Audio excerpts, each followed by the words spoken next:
In this assignment, we chose Sweden and Germany and have compared and discussed about them. Both countries have big influence in world and European economies.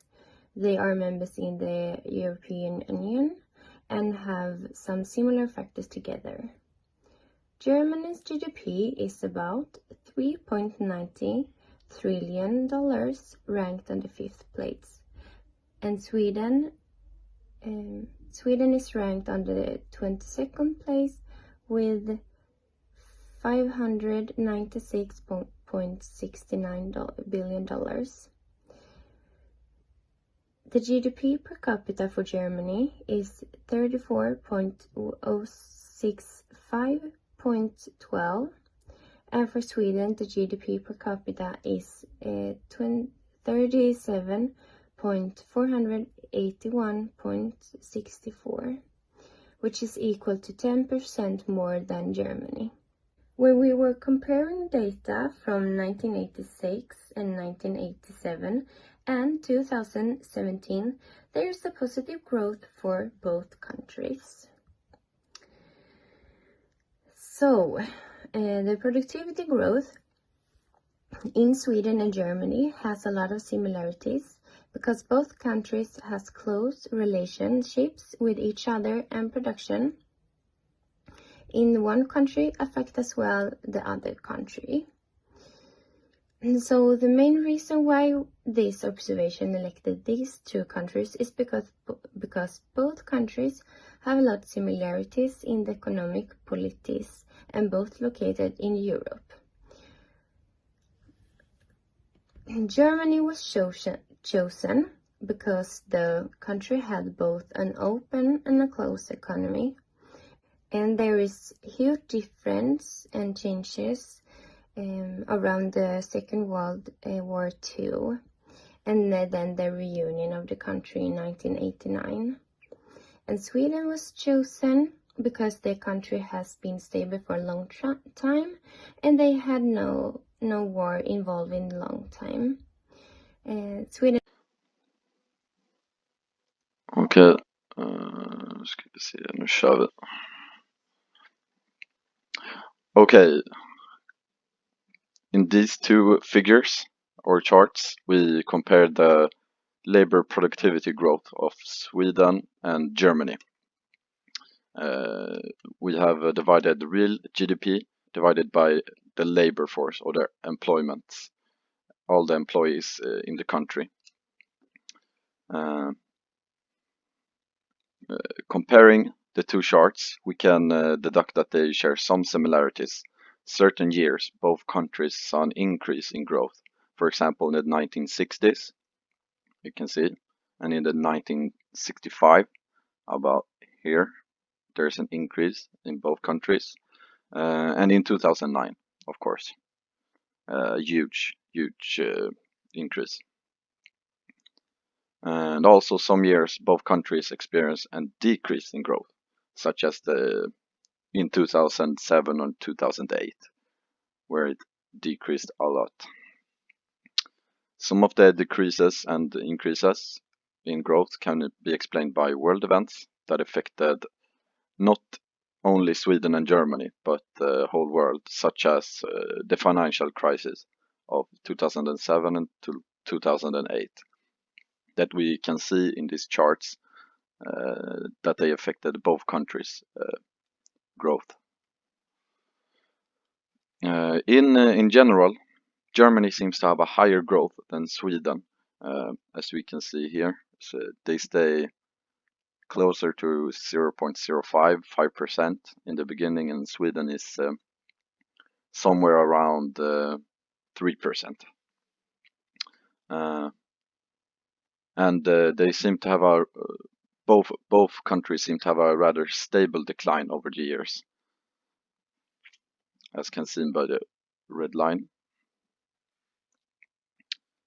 Sweden seems more volatile, with a lot of big spikes in both increase and decrease of growth.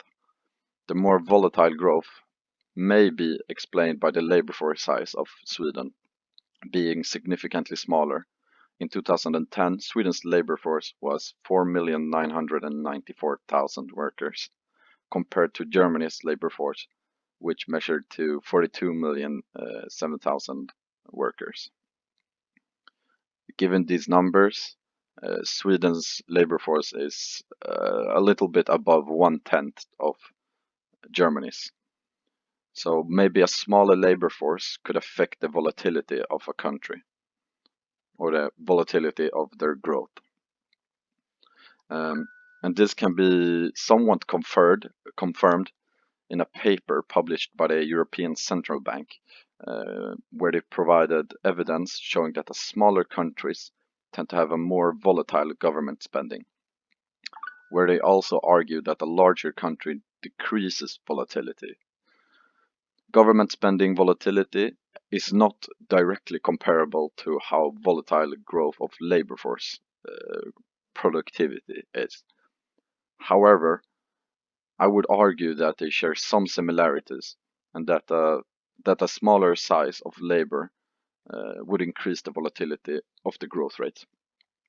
As we can see, Sweden is much more volatile with bigger spikes over the years, both in increase and decrease compared to Germany. That's it for me, thanks.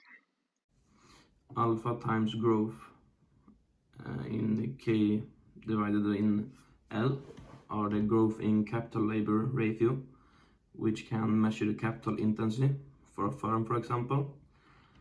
The alpha, which is on 0.33, is a part of the income which fall out to the capital. For example, the government. Remaining 0.66 part is going to the labor. In our two diagrams, 2.3 and 2.4, which you can see on the screen here, we have looked at the revolution of these facts between 1950 and 2010. And we can clearly see that it has strictly gone downwards from 1950 until 2010 for both Sweden and Germany. That is one similarity. Another similarity is that around 2010, both were about the zero line. Sweden just below at minus 0.001, which is 1%, which you can see on the diagram. The common thing about the countries, Sweden and Germany, is that they both have been on a much higher percentage in the middle 90s, where Germany was at their highest in 1916, when they were at 0.025, which is a plus of 25%. Sweden has never been that high in the growth of the capital labor ratio. They peaked in between 1960 and 1917 at the highest of 0.017, which is 17%.